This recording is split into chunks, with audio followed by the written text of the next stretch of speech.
Avis vascular center మన దేశంలోనే the best varicose vein hospital. Harish Rao గారి గురించి ప్రస్తావన తెచ్చారు కాబట్టి సార్, ఇప్పుడు కవిత గారు పార్టీ నుంచి బయటికి వెళ్ళిపోయింది. జాగృతి తరఫున తన పాదయాత్ర ఏదో చేస్తున్నారు, 4 నెలలు ఏదో అవుతుంది సార్. తను డైరెక్ట్గా చెప్తుంది, మా తండ్రి తప్పు చేయలే, మా అన్న తప్పు చేయలేదు, ఇక్కడ మొత్తం కల్ప్రిట్ ఎవరన్నా ఉన్నారు అని అంటే సంతోష్ రావు యాజ్ వెల్ యాజ్ హరీష్ రావే. వీళ్ళిద్దరే ఈ పార్టీని నాశనం చేసిర్రు. ఈ పార్టీ గెలవకుండా పోయింది అని అంటే వీళ్ళ వల్లే, ఈ పార్టీని గుంజుకోపోయేది కూడా వీళ్ళే అని తను చెప్తున్నారు. ఇప్పుడు మీరు చెప్పింది తను చెప్పింది ఎక్కడో మ్యాచ్ అయినట్టు అనిపించింది సార్. అట్లే లేదు, నేను కవిత గారితో నాకు పరిచయం కూడా లేదు, ఆమె నేను కూడా కలవలేదు. నేను అప్పుడు ఏదో 1-2 సార్లు నేను టీఆర్ఎస్ ఉన్నప్పుడు కలిసింది తప్ప లేదు. అంటే ఆమె ఎందుకు చెప్తుంటే కేటీఆర్ కూడా అంత రూడ్గా పెట్టోడు కాడు. కేసీఆర్ ఏదైతే చేసిండో, అంటే కేసీఆర్ ఉన్నప్పుడు ఎక్కువ పవర్ను, అంటే కేటీఆర్ ఏమో పవర్ యాజ్ ఏ సీఎం కొడుకు చేయబట్టి న్యాచురల్గా అందరూ ఆయన దగ్గరికి పోయింది. కానీ హరీష్ రావు అండ్ సంతోష్ రావు వాళ్ళిద్దరే మొత్తం పవర్ అనేది యూటిలైజ్ చేసిండ్రు. సంతోష్ అనేటోళ్ళు ఎవరండి? ఆయన గురించి ఎవరికైనా తెలుసా? Santosh only helper to KCR. Helper అనేట్టు ఆయన రాజ్యసభ అవుతాడు. ఆయన ప్లాంటేషన్కు చెట్లు నాటే కార్యక్రమం నేనే చేస్తున్న, ప్రపంచంలో ఎవరు చేయలేదు, నేనే చేస్తున్నాను ఒక పోజ్ పెట్టిండు. ఇప్పుడు ఇది చేస్తలేడు ఎందుకో. అందుకని ఇలాంటి వాళ్ళు కేసీఆర్ గారి దగ్గర ఇలాంటి వాళ్ళతోటి ఆ పార్టీ మొత్తం నాశనమైంది. ఎందుకంటే సంతోష్రావుకున్న నాకేం అర్థం కాలే. ఆయనకి హెల్పర్గా ఉంటాడు, ఏదో మెడిసిన్స్ ఆయనకు కావాల్సిందే చూసుకుంటాడట. ఆయన రాజ్యసభ అవుతాడు. ఆయననే ఎవరైనా సీఎం కలవాలంటే ఆయనే పర్మిషన్ ఇవ్వాలట. ఆయనే సార్ అని చెప్పేది. మరి ఓకే, అందరు చెప్పేది అదే విధంగా చెప్పేది. వితౌట్ సంతోష్రావు కాన్సెంట్ లేకుంటే సీఎంను ఎవరు కలవరు అనేది. ఓకే, మరి హరీష్ రావు సార్? హరీష్ రావు ఏం ప్రభుత్వంలో ఉన్నాడు కదా. ఆయన ఇప్పుడు కేసీఆర్ బయటకు రాడు, కేటీఆర్ చూసేది మిగతా అంతా హరీష్ రావు చూసేది కదా. ఏమో సార్, అసలు మినిస్ట్రీ కూడా ఇవ్వలేదు, ఆయనను పక్కన పెట్టేసిండ్రు, అసలు హరీష్ రావుది ఏమీ లేదు అనేది కూడా మనం చూసాం కదా సార్. అనేది ఇట్స్ అయితే ఉండొచ్చు కొన్ని రోజులు. ఏదైనా ఆ నలుగురు అంటారు కదా, ఇప్పుడు జనరల్ పబ్లిక్ ఏమంటారు, అప్పుడు కేటీఆర్, హరీష్ రావు, సంతోష్ రావు, కవిత అనేది. కవిత ఏమంటుంది ఇప్పుడు? వారు అంటుండ్రు నాకేం తెలియదు.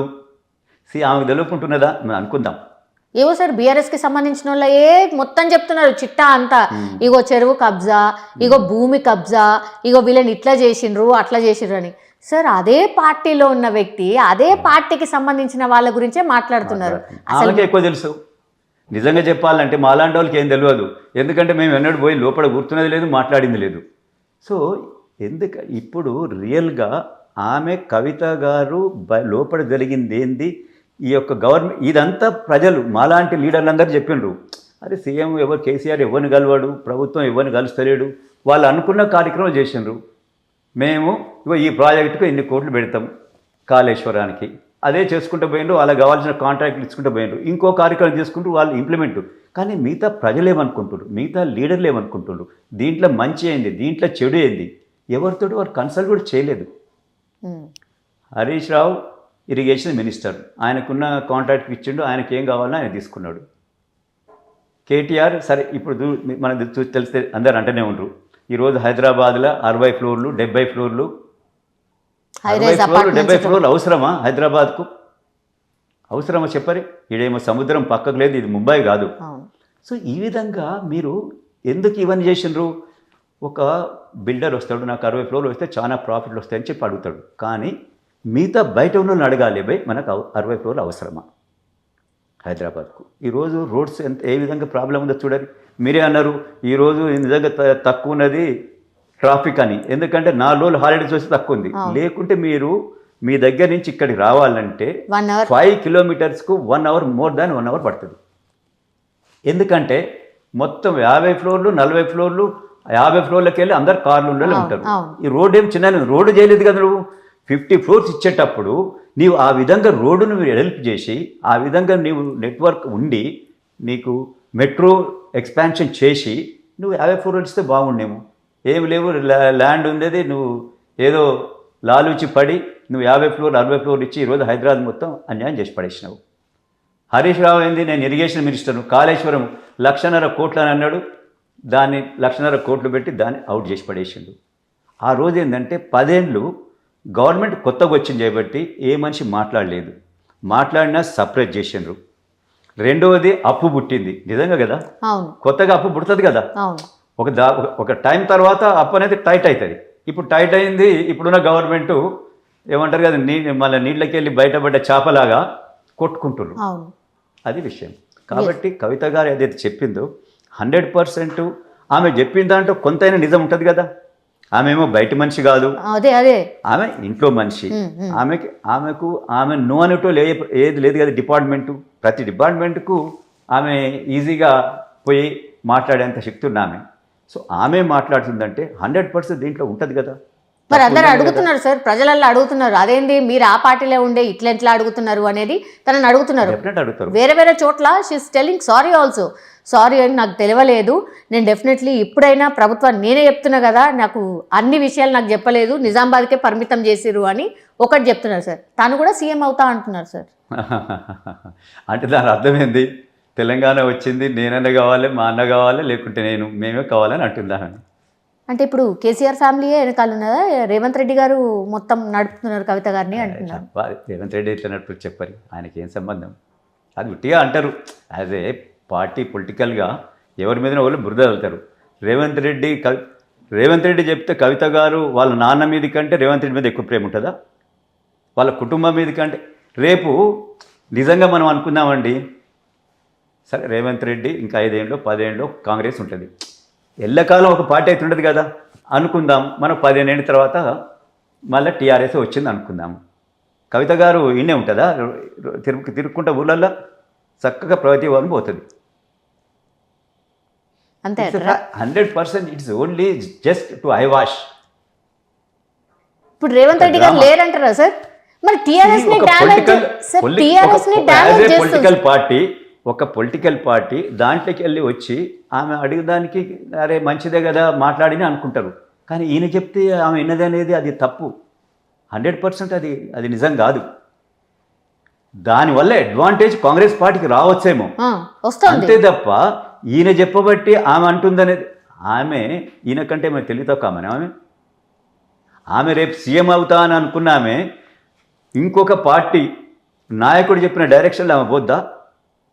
అంటే ఆమెకి ఏముందంటే ఈ విధంగా అన్నప్పుడు ప్రజలలో ప్రజలు ఎట్లుంటారండి, నేను ఒక పార్టీకి ఇష్టం, ఒక మనిషి అంటే నేను ఇష్టపడతాను, ఇంకొక ఆయన ఇంకోళ్ళంటే ఇష్టపడతారు.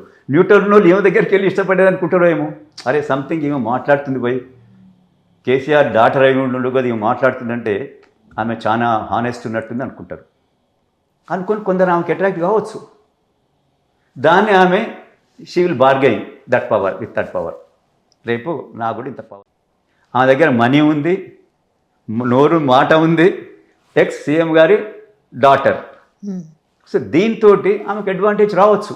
దాంతో రేపు ఆమె బార్గెన్ చేస్తుంది, నాకు ఇంత పవర్ ఉంది, నాకేమిస్తావు పోయి అని. ఎవరి దగ్గర అంటారు? కాంగ్రెస్ దగ్గర, బీఆర్ఎస్ దగ్గర, ఎవరి దగ్గరైనా బీజేపీ దగ్గర, ఏ పార్టీ వచ్చినా కూడా చేస్తుంది. 100% ఆమె అయితే సీఎం అయితే కాదు కదా, ఏమవుతుంది, ఒక మినిస్టర్ కావాలా. మినిస్టర్ కావాలంటే ఏం కావాలి, ప్రజలలో ఒక రావాలి, ఓహో కవిత గారు కూడా she something, she having some పబ్లిక్లో ఒక ఇమేజ్ ఉంది అని రావాలి. ఉన్నప్పుడు ఎవరైనా ఇప్పుడు ఈరోజు ఏమన్నా నువ్వు ఈ పార్టీకి వద్దు, ఆ పార్టీకి వద్దు, ఆ పార్టీకి వద్దు అనేది ఉందా? ఏ పార్టీకైనా ఎవరైనా పోవచ్చు. పాలిటిక్స్లో ఏమంటారు దాన్ని, ఒక అంటే ప్రజలకు నేను జవాబుదారు అనే ఒక ఫీలింగ్ లేనప్పుడు నేను వచ్చినా నేను పైసలు వేస్తున్నా, పైసలు గుప్పుతున్నా, నేను అవుతున్నా. నిన్న మొన్న మనకు సర్పంచ్ ఎలక్షన్ చూసినాం, అంత మనీ అవసరమా చెప్పరే? 11,000 కోట్లు సార్ మొత్తం. ఇంత ఖర్చు పెట్టి సర్పంచులు ఏందది? ఇదంతా ఎప్పుడు వచ్చింది? నిజంగా చెప్పాలంటే టీఆర్ఎస్ గవర్నమెంట్ వచ్చిన తర్వాతనే ఇంత మనీకి ఇంత వచ్చింది. అంతకుముందు నేను పార్టీలు ఉన్నాం, ఇంత మనీ లేదు, ఇంత మనీ ఖర్చు పెట్టకపోయేది. ఇప్పుడు రిజర్వ్ క్యాండిడేట్ కూడా నేను 1000 రూపాయలు ఇచ్చిన అంటాడు. ఎక్కడి నుంచి వస్తారా బాబు నీకు పైసలు? ఆయనకున్న 2 ఎకరాలు అమ్ముకున్నాడు, ఎక్కడనో పెట్టిండు, పైసలు తీసుకొచ్చిండు. 500 మంది వాళ్ళ ఊళ్ళో ఉన్నారు, 300 మందికి నేను 1000 రూపాయలు ఎక్కడిచ్చిన. ఆ 2 ఎకరాలు అమ్మినా నేను తీసుకొచ్చి ఇచ్చిన. అచ్చా, ఇంకోటి టీఆర్ఎస్ ప్రభుత్వం ఏం చేసింది? తిండి ఒకటి నేర్పింది, తాగుడు ఒకటి నేర్పింది. ఏదైనా ఊర్లో ఒక కార్యక్రమం జరుగుతుందంటే తిండి పెట్టాలి, తాగుడు పోయాలా, మినిమం అదిగా. అది ఏందో అదొక అంటే అది పెట్టరా అంటే కేసీఆర్ ఏం చేసిండంటే ప్రజలను ఆ విధంగా అట్రాక్ట్ చేసి చేయాలని చేసిండు. దానివల్ల ఫ్యూచర్ ఎంత నష్టపోద్దని అని ఆలోచన చేయలే. నేను ఇబ్రాహీంపట్నంలో నేను కాంటాక్ట్ చేసి ఓడిపోయినా. నేను మీటింగ్ పెట్టేది, నేను భోజనం పెట్టేది, నా ఎమ్మటి తిరిగేటోళ్ళని ఖర్చు పెట్టినైపోయింది, నేనే ఖర్చు పెట్టేది. కానీ నేను తాగుడు పోయినని చెప్పేది, నేను నాన్ వెజిటేరియన్ బెటర్మని చెప్పేది. భయ్ మన దగ్గర ఏముందో అది మనం ఖర్చు పెడదాం. ఒకరోజు నీవు నాన్ వెజిటేరియన్ తింటావు, దానివల్ల నీకు మొత్తం శక్తి అంత వచ్చింది, ఏడాది సరిపోదు. సో మనం కొన్ని విలువలతోటి మనం ముందలు పోతే మిగతా వాళ్ళు ఎవరన్నా మనం ఒక 100 మంది మన విలువలను గ్రహించి ఒక్కడన్నా దాన్ని పాటిస్తాడేమో. కానీ టీఆర్ఎస్ గవర్నమెంట్ వచ్చినాక ఇంత తిండి, ఇంత ఖర్చు, ఇంత ఇది వచ్చింది. నువ్వేం చేసినావు? తెలంగాణకు నువ్వు మంచి వాళ్ళని కలవైతివి, మంచి వాటిని మీరు ఇంప్లిమెంట్ చేయవైతివి. నువ్వు ఇప్పుడు నేను తెలంగాణ తెచ్చిన నేను కాబట్టి నువ్వు సీఎం అయినావు. నిజాం కాబట్టి అందరు సీఎంలు అయినరు, నిజాం పోయినాక అందరు ఎంపీలు అయినరు, నిజాం పోయినాక అందరు ఎమ్మెల్యేలు అయినరు. మార్పు అనేది వస్తుంది.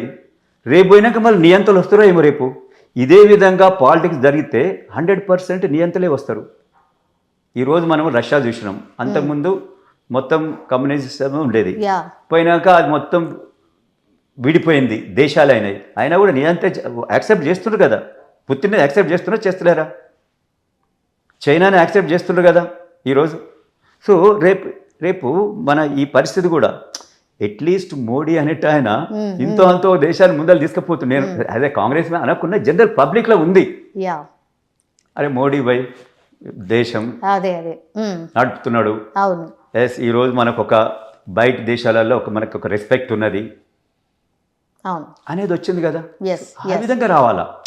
మనకు అది ఒకటి పబ్లిక్లో అంటే ఏ పార్టీ అయినా నిజంగా చెప్పాలంటే ఉమెన్ ఇప్పుడు 33% ఇప్పుడు రిజర్వేషన్ వస్తుంది సార్ ఉమెన్ కి. చూడండి మరి ఎవరు తీసుకొచ్చిండ్రు? ఇన్ని రోజులకి వెళ్ళి ఎన్నో పార్టీలు అన్నారు, తీసుకురాలేదు కదా. లాస్ట్ ఇంప్లిమెంట్ చేసింది మాత్రం మంచి వచ్చాడు. సరే మనం పార్టీ అనొద్దు, మోడీ అనే తీసుకొచ్చాడు. సో ఈ దేశం వల్ల 50% ఉమెన్ ఉన్నారు, వాళ్ళైతేనే కరెక్ట్. అంటే వాళ్ళకు కూడా ఇవ్వాలి ప్రభుత్వంలో వాటా అని చెప్పి తీసుకొచ్చిండు కదా. సో ఈ విధంగా అందుకనే కేసీఆర్ గారు ఇప్పుడు నిన్న ఎవరైనా హరీష్ రావు తెలంగాణ తీసుకురాబట్టి నువ్వు సీఎం అయినావు కదా అంటాడు. అదేంది? నువ్వు మినిస్టర్ అయినా కానీ ఇంకోలని అంటాడు. అదేందండి? అంతకుముందు యునైటెడ్ హైదరాబాద్ స్టేట్ ఉండే, యునైటెడ్ ఏపీలో కలిసింది. ఇవన్నీ మార్పులు అనేది వచ్చింది కదా. మరి బూర్గుల రామచంద్రరావు నేను హైదరాబాద్ స్టేట్ వద్దు నేనే ఉంటానంటే ఎవరు కాకపోవు కదా. ఆయన చుట్టాలే అవుతురు.